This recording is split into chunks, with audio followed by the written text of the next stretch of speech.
Halo, selamat datang di penjelajahan alam semesta yang luas. Apakah kita sendirian di alam semesta yang begitu besar ini? Alam semesta sangat luas dan sejarahnya sangat panjang. Seperti di zaman dahulu kala, para astronom mengamati bintang-bintang. Mari ikuti perjalanan kita dalam mencari kemungkinan kehidupan alien. Apakah ada kehidupan di luar bumi?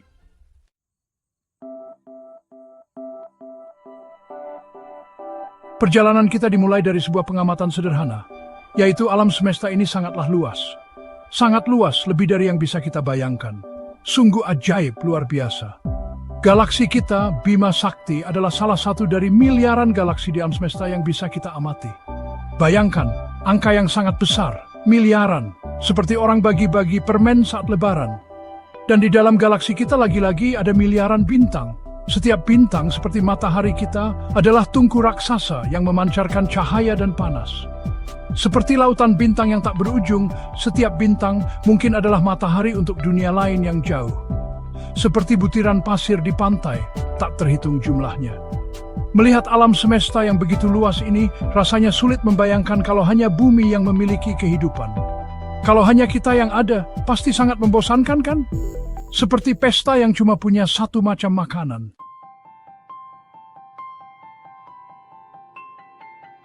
Selama berabad-abad, keberadaan planet lain hanyalah sebuah dugaan. For centuries, the existence of other planets was just a theoretical guess.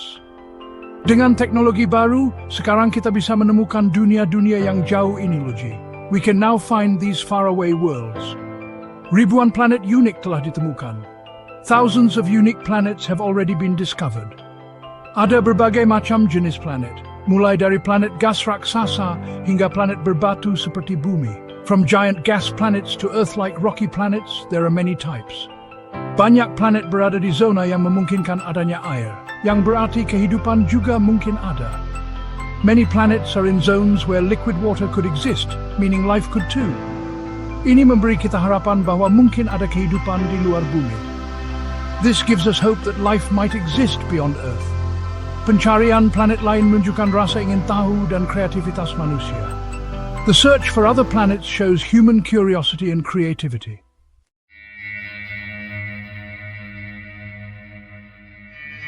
Dalam perjalanan mencari kehidupan alien, kita tidak boleh melupakan beragamnya planet di luar tata surya kita. Bayangkan, seperti bahan-bahan kimbab, berbagai macam planet tersebar di alam semesta. Bukan hanya mencari bintang seperti matahari, tetapi juga menjelajahi dunia luar biasa yang mengorbitnya. Seperti mencari restoran terkenal di seluruh negeri. Setelah penemuan eksoplanet pertama di tahun 1990-an, kita menyadari bahwa tata surya kita, yang terdiri dari planet-planet yang kita kenal, hanyalah salah satu contoh dari banyak jenis. Seperti lingkungan kita, hanyalah satu dari banyak lingkungan di negeri ini. Kita telah melihat gas giants yang lebih besar dari Jupiter mengorbit bintang sedekat Merkurius ke matahari. Planet-planet ini berputar secepat taksi di jalan Gangnam. Ada juga planet berbatu yang jauh lebih besar dari bumi dan lebih kecil dari Merkurius. Seperti Hobakiot yang panjang, Capsalteok yang bulat, dan masih banyak jenis lainnya. Dan dalam keragaman yang menakjubkan ini, kita mulai menemukan planet yang ukuran dan masanya mirip dengan bumi. Menemukan planet kembar seperti ini, seperti bertemu dengan kembaran kita sendiri. Planet seukuran bumi di zona layak huni bintang sangat menarik. Seperti ruangan ondol, planet-planet ini memiliki lingkungan yang hangat dan nyaman.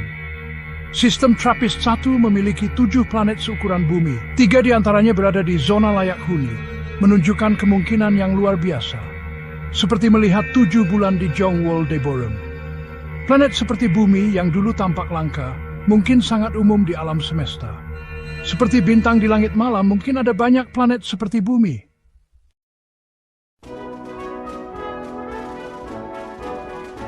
Di bumi, kehidupan berkembang di tempat-tempat yang tak terduga. Dari mata air panas yang mendidih di Taman Nasional Yellowstone hingga lanskap Antartika yang beku, kehidupan menemukan cara untuk berkembang di tempat yang tidak pernah kita bayangkan. Di laut dalam, tempat sinar matahari tak dapat menembus, ventilasi hidrotermal memuntahkan air panas yang kaya akan zat kimia. Di sini, dalam kegelapan abadi dan tekanan yang luar biasa, kehidupan tetap ada. Seluruh ekosistem yang mendapatkan energi dari zat kimia, bukan sinar matahari, tumbuh subur di lingkungan yang keras ini. Organisme ini yang disebut ekstremofil menantang definisi kita tentang kehidupan. Mereka menunjukkan bahwa kehidupan dapat eksis dalam kondisi yang mungkin tidak kita anggap nyaman atau bahkan perlu. Ketahanan ini, kemampuan untuk beradaptasi dan berkembang dalam kondisi yang tidak bersahabat, memberi kita harapan bahwa kehidupan mungkin ada di planet lain, bahkan di planet singkam di Fijitorama. Jika kehidupan di bumi dapat bercanda di lingkungan saling keras, mengapa tidak filin?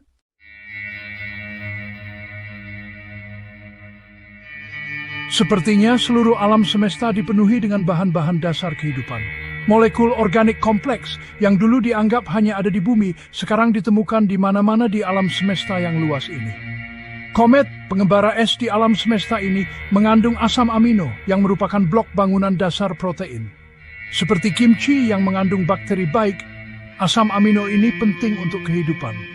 Asteroid, batu-batu sisa dari tata surya awal, juga mengandung molekul organik ini.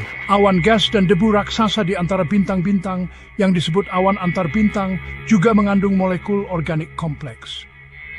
Awan ini tempat bintang dan planet terbentuk, penuh dengan bahan-bahan kehidupan.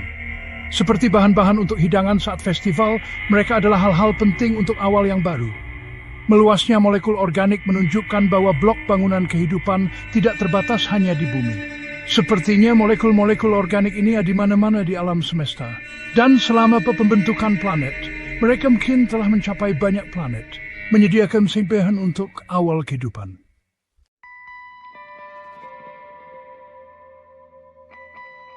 Planet kita tercinta, bumi, tempat kehidupan bergantung pada air. Apakah hanya di bumi saja ada air? Sebenarnya air ada di mana-mana di alam semesta. Seperti mangga mudah ditemukan di mana-mana. Bahkan di awan debu raksasa tempat bintang dan planet terbentuk, ada air.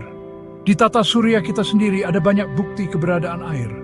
Seperti bermain petak umpet. Dulu kita pikir Mars kering, tetapi kita telah menemukan jejak sungai dan danau di sana. Lebih jauh lagi, di bulan Jupiter, Europa, terdapat lautan di bawah lapisan es yang lebih besar dari semua lautan di bumi. Seperti biji asam jawa yang tersembunyi di dalam buahnya.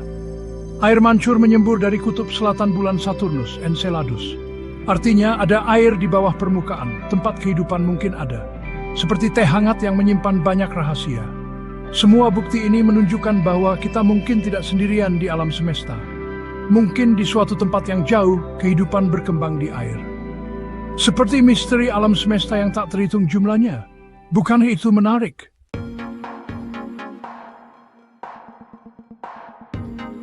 Perjalanan mencari kehidupan alien seringkali membawa kita ke bintang-bintang yang jauh. Tapi bayangkan jika tetangga potensial kita ada di halaman belakang kosmik kita, seperti mencari sesuatu di halaman rumah. Di tata surya kita ada beberapa tempat menarik. Ambil contoh Europa, bulan Jupiter. Di bawah permukaan bulan yang beku ini tersembunyi lautan luas, seperti air yang mengalir di bawah sungai yang membeku saat musim dingin. Gaya gravitasi Jupiter yang kuat menyebabkan gaya pasang surut yang menjaga lautan ini agar tidak membeku, seperti seseorang yang terus-menerus mengaduk air tersebut. Lalu, ada Enceladus, bulan Saturnus. Di bulan ini, kita menemukan geyser yang menyemburkan uap air dan molekul organik, persis seperti sumber air panas di bumi. Benda-benda langit ini membuat kita berpikir tentang kemungkinan adanya kehidupan, seperti seseorang yang mencari asal-usul kehidupan. Alam semesta memenuhi raris dan beberapa institusi saat dekat dari bentuk di bawah sebuah mem.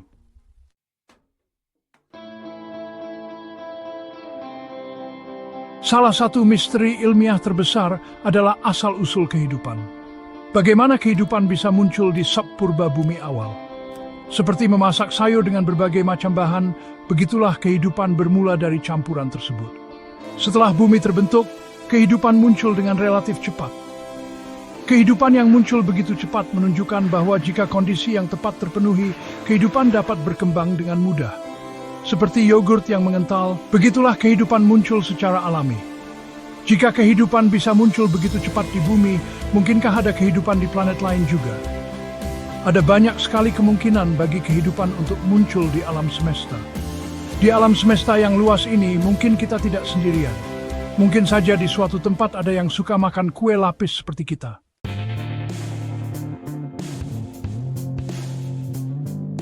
Jarak yang sangat jauh antara bintang dan planet sepertinya menjadi penghalang besar bagi awal mula kehidupan. Tapi bagaimana jika kehidupan tidak dimulai secara terpisah di setiap planet? Disinilah teori panspermia berperan. Teori menarik ini mengatakan bahwa kehidupan, atau setidaknya unsur-unsur pembentuk kehidupan, dapat melakukan perjalanan melintasi ruang angkasa dengan menumpang benda-benda langit. Seperti orang zaman dulu yang menyeberangi sungai dengan menumpang kayu apung. Bayangkan, sebuah planet yang dipenuhi dengan mikroorganisme kecil lalu dihantam meteorit raksasa. Akibat tabrakan ini, pecahan-pecahan yang membawa mikroorganisme tangguh ini terlempar ke ruang angkasa. Selama jutaan tahun, para penumpang kosmik ini melakukan perjalanan melintasi jarak yang sangat jauh dan menaburkan benih kehidupan di dunia yang jauh. Persis seperti orang zaman dulu yang mengepak barang-barangnya dan berlayar mencari tanah baru. Meskipun teori ini masih diperdebatkan, teori ini memberikan penjelasan yang menarik tentang bagaimana kehidupan menyebar di alam semesta dan mungkin di planet kita sendiri.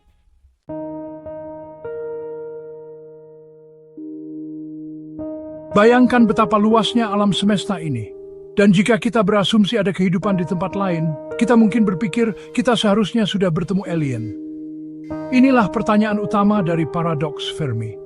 Paradoks ini, dinamai sesuai ilmuwan Enrico Fermi, menyatakan bahwa kemungkinan adanya alien sangat tinggi, tetapi kita belum melakukan kontak atau menemukan bukti keberadaan mereka. Beberapa orang berpendapat bahwa peradaban mungkin hancur sendiri sebelum mereka dapat melakukan perjalanan ruang angkasa. Mungkin karena perang besar yang memusnahkan mereka. Yang lain percaya bahwa alien mungkin bersembunyi, seperti bermain petak umpet. Paradoks Fermi bukanlah penghalang untuk mencari alien, melainkan misteri yang mendalam tentang tempat kita di alam semesta. Seperti berada di hutan belantara yang luas, ini mengingatkan kita bahwa ada begitu banyak hal yang tidak diketahui di luar bumi kita. Dan ini mendorong kita untuk terus menjelajah dan belajar banyak.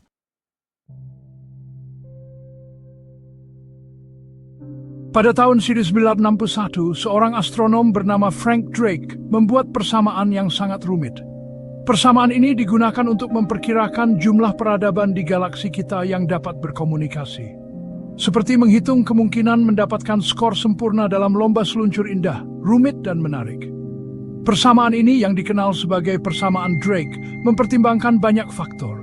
Seperti menghitung peluang Mo, Yut atau Gay dalam permainan Yut-Nori, ada banyak variabel. Faktor-faktor ini termasuk tingkat pembentukan bintang, rasio bintang yang memiliki planet, jumlah planet yang dapat dihuni di setiap bintang, dan kemungkinan kehidupan berkembang di planet-planet tersebut. Bisakah kehidupan bertahan di panas seperti sup doenjang jjigae atau sedingin es? Ini juga termasuk apakah kehidupan akan mengembangkan kecerdasan dan teknologi, dan berapa lama peradaban tersebut akan bertahan. Apakah akan bertahan lama seperti gua Sokuram atau sekejap seperti bunga sakura? Banyak dari variabel ini masih belum diketahui. Namun persamaan Drake memberi kita kerangka kerja untuk memahami faktor-faktor yang memengaruhi distribusi kehidupan cerdas di galaksi kita. Serupa seperti memprediksi langkah selanjutnya dalam permainan baduk, sangat rumit. Bahkan dengan perkiraan konservatif, persamaan ini menunjukkan bahwa banyak peradaban mungkin ada. Dan ini semakin memicu rasa ingin tahu kita tentang kemungkinan adanya kehidupan cerdas lain di alam semesta yang luas ini. Seperti kita memandang bintang di malam hari, mungkin ada peradaban lain yang juga mencari kita.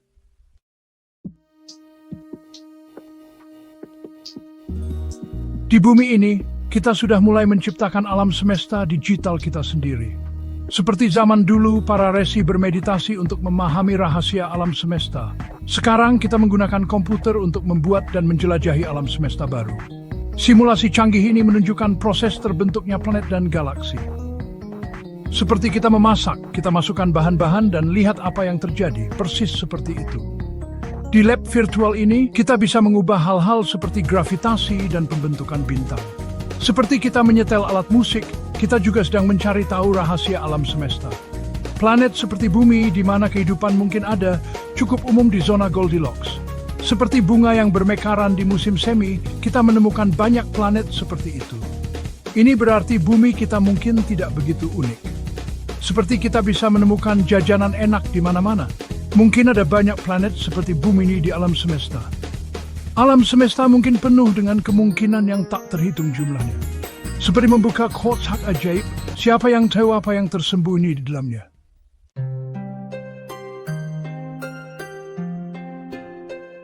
Alam semesta kita bukan tempat kosong yang diam dan sunyi.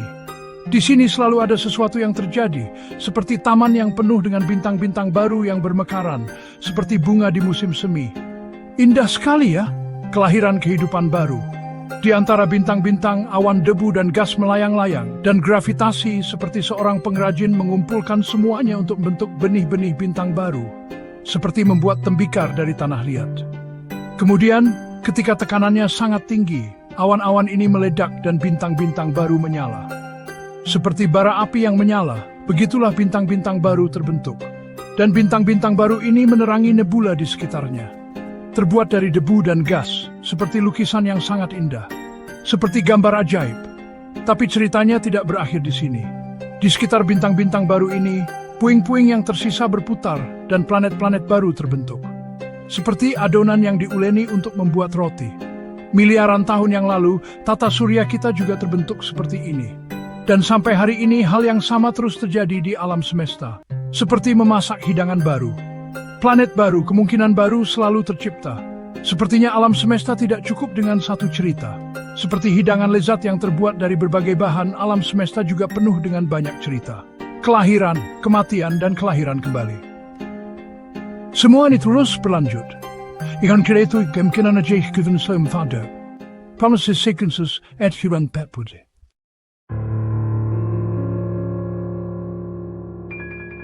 Selama beberapa dekade, kita telah memandang ke langit, mencoba mendengarkan bisikan-bisikan samar dari sudut-sudut terdalam alam semesta yang luas. Seperti mencari kunang-kunang. Teleskop radio adalah telinga kita ke kosmos. Mereka menangkap sinyal-sinyal lemah dari bintang dan galaksi yang jauh, seperti berlayar di antara bintang-bintang di langit malam. Beberapa sinyal ini misterius dan sulit dijelaskan. Seperti teka-teki, mungkinkah sinyal-sinyal ini merupakan pesan dari peradaban yang sangat maju? Seperti tanda teknologi yang menembus kesunyian ruang angkasa, atau hanya imajinasi kita? Sebelum kita menarik kesimpulan apapun, kita perlu penelitian dan penyelidikan lebih lanjut. Seperti layaknya ilmuwan hebat, kita tidak boleh terburu-buru mengambil keputusan. Sinyal-sinyal aneh ini mengingatkan kita betapa luas, dalam, dan misteriusnya dunia yang tidak diketahui seperti dunia magis.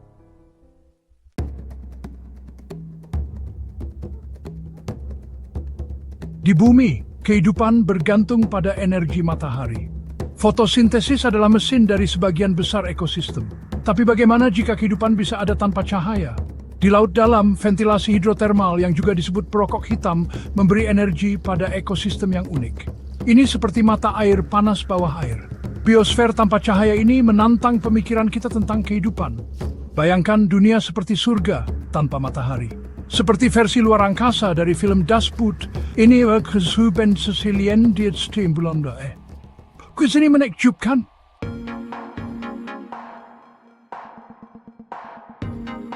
Di bumi, semua makhluk hidup punya satu kesamaan, biokimia berbasis karbon.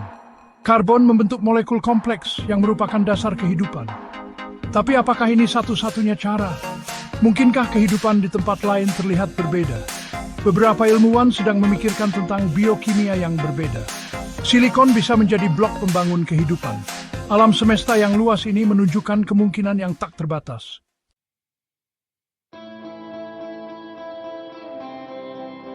Ketika kita mencari planet yang memiliki kehidupan, kita melihat zona Goldilocks di dekat bintang. Artinya di mana air berada dalam bentuk cair. Tidak terlalu panas, tidak terlalu dingin, pas sekali. Galaksi juga memiliki zona Goldilocks, di mana peluang kehidupan untuk dimulai lebih tinggi.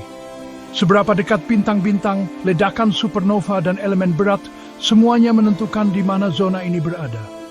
Matahari kita berada di tempat yang tenang di galaksi Bima Sakti. Ini sempurna untuk kehidupan. Sebagai bahasa onward bermegrup di besar sinar matahari. Zona Goldilocks, gezellig saya baik untuk dia bisa baik hidup emene.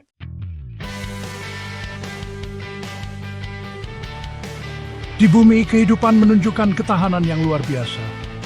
Beberapa organisme yang disebut ekstremofil tumbuh subur di lingkungan yang mematikan bagi sebagian besar makhluk hidup.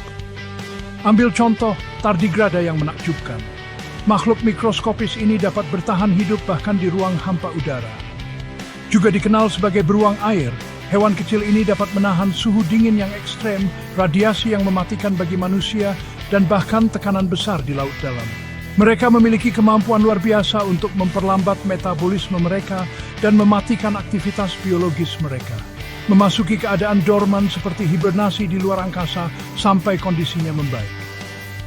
Keuletan yang luar biasa ini menimbulkan pertanyaan yang menarik. Jika bentuk kehidupan yang paling sederhana pun dapat bertahan dalam kerasnya luar angkasa, mungkinkah ia melakukan perjalanan menumpang asteroid atau komet seperti penumpang gelap di pesawat ruang angkasa? Bisakah benda langit ini bertindak sebagai bahtera ruang angkasa, menyebarkan benih kehidupan di antara planet dan mungkin bahkan bintang? Seperti kisah yang kembali dalam kuncup teratai untuk kehidupan baru. Jarak yang sangat jauh membuat perjalanan ini berbahaya. Tetapi seperti yang kita tahu, alam semesta penuh dengan keajaiban.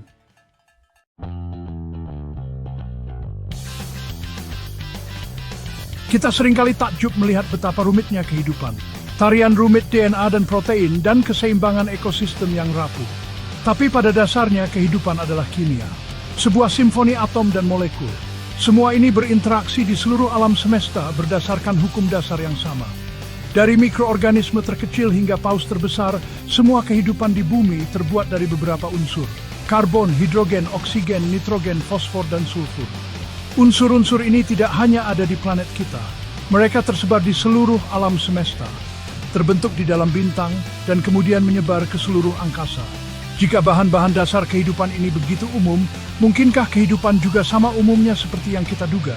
Mungkin dari perspektif alam semesta, kehidupan bukanlah pengecualian, melainkan sebuah aturan. Hukum kimia bersifat universal, dan di mana kondisi yang tepat terpenuhi, kehidupan dapat muncul di dunia lain. Tarian rumit molekul, pembentukan struktur kompleks dari unsur-unsur sederhana, semuanya dikendalikan oleh gaya-gaya dasar, bukan oleh kualitas khusus bumi. Jadi sifat dasar kehidupan seperti yang kita kenal menunjukkan kemungkinan adanya kehidupan di tempat lain. Ini semakin menonjolkan keindahan sederhana dari struktur besar alam semesta.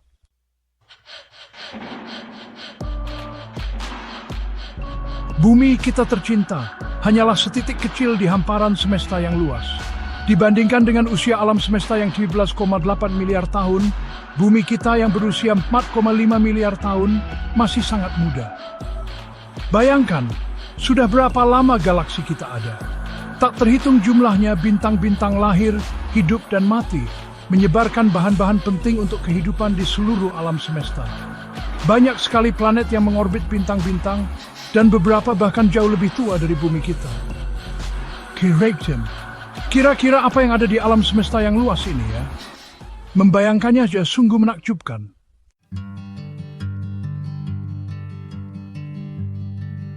Dari makhluk-makhluk kecil yang tersembunyi di tempat-tempat paling ekstrem di bumi, hingga kemungkinan adanya peradaban maju di antara bintang-bintang yang jauh, pencarian kita akan kehidupan alien membawa kita pada pertanyaan-pertanyaan paling mendasar tentang kehidupan. Seperti kita mengintip kedalaman alam semesta dengan teleskop Hubble. Apakah kita sendirian di alam semesta ini? Melihat Bima Sakti di malam hari, pertanyaan ini selalu muncul di benak kita. Jika ada orang lain seperti kita yang melihat kita dari jauh di alam semesta, apa artinya itu bagi kita? Membayangkan dunia lain itu sangat menarik, bukan? Seiring kita menjelajahi luar angkasa, kemungkinan menemukan kehidupan alien adalah salah satu hal yang paling mendebarkan. Ini juga akan menjadi berita yang menggembirakan seluruh bangsa. Selalu tetap penasaran dan teruslah memandangi bintang-bintang. Mungkin kamu akan menjadi ilmuwan hebat berikutnya.